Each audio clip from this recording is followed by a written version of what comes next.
Bapak Ibu, saudara kasih dalam Tuhan, haleluya. Kita bersyukur sudah kembali memasuki hari libur lagi, akhir pekan, hari Sabtu 18 Oktober 2025.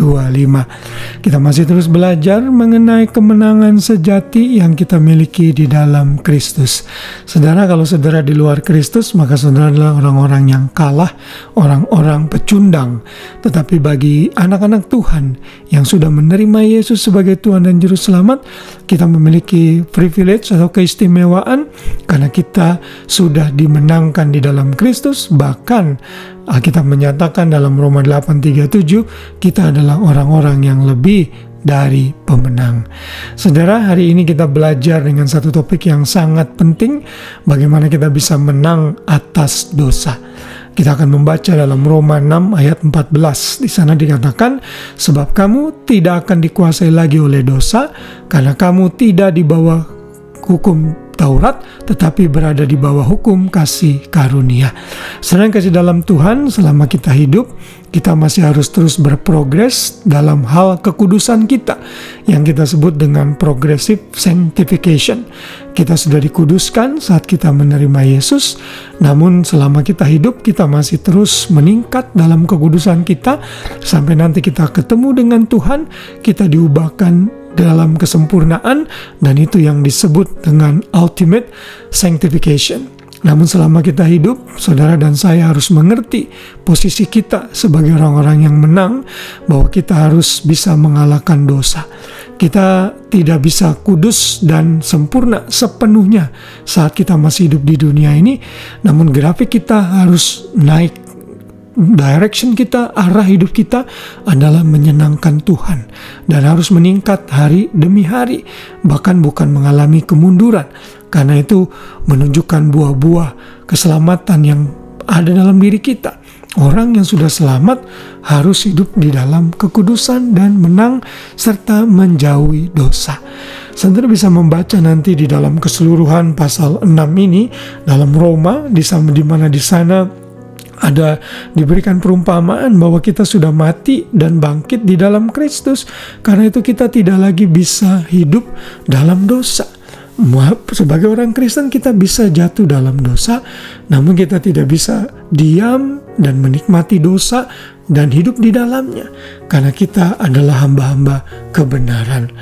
Kalau saudara tarik ke ayat 6 dari Roma pasal 6 ini, di sana dikatakan karena kita tahu bahwa manusia lama kita telah turut disalibkan supaya tubuh dosa kita hilang kuasanya, agar jangan kita menghambakan diri lagi kepada dosa. Jadi ini status kita, karena kita sekarang manusia baru, ciptaan baru. Karena itu kita harus menyalibkan seluruh keinginan daging dan kebiasaan lama kita. Lalu dalam ayat 12 di sana dinyatakan, sebab itu hendaklah dosa jangan berkuasa lagi di dalam tubuhmu yang fana, supaya kamu jangan lagi menuruti keinginannya. Dan janganlah kamu menyerahkan anggota-anggota tubuhmu kepada dosa untuk dipakai sebagai senjata kelaliman. Tetapi serahkanlah dirimu kepada Allah sebagai orang-orang yang dahulu mati, tetapi yang sekarang hidup, dan serahkanlah anggota-anggota tubuhmu kepada Allah untuk menjadi senjata-senjata kebenaran. Jadi kalau kita menggunakan tubuh kita untuk dosa, berarti kita belum mengerti status kita sebagai orang-orang yang menang di dalam Tuhan. Sadari akan hal itu, bahwa kita ini sekarang sudah beralih perhambaannya. Dulu kita hamba dosa, hidup dalam kegelapan. Begitu Tuhan mengangkat kita menang di dalam hidup ini, maka kita sudah menang atas dosa. Roma pasal 6 ayat 17 berkata, tetapi syukurlah kepada Allah, dahulu memang kamu hamba dosa, tetapi sekarang kamu dengan segenap hati telah mentaati pengajaran yang telah diteruskan kepadamu. Ayat 18, kamu telah dimerdekakan dari dosa dan menjadi hamba kebenaran. Tuhan Yesus juga berkata, bila anak manusia memerdekakan kamu, maka kamu pun benar-benar merdeka. Saudara, inilah posisi dan status kita sebagai orang-orang yang menang. Kalau saudara terus saja bergulut dengan dosa, hidup di dalam dosa, saudara bukan orang yang menang. Bukti bahwa saudara adalah orang-orang yang menang adalah saudara dan saya bersama-sama bisa menang atas dosa. Kita makin hari makin dekat kepada Tuhan, menjauhi kelaliman, menjauhi percabulan, menjauhi dosa, dan hidup untuk kebenaran. Ingatlah bahwa kita sudah dibeli dengan darah Kristus yang mahal, bukan dengan emas, bukan dengan perak, tapi dengan darahnya yang luar biasa mahal. Karena itu muliakanlah tubuh kita untuk kemuliaan nama Tuhan.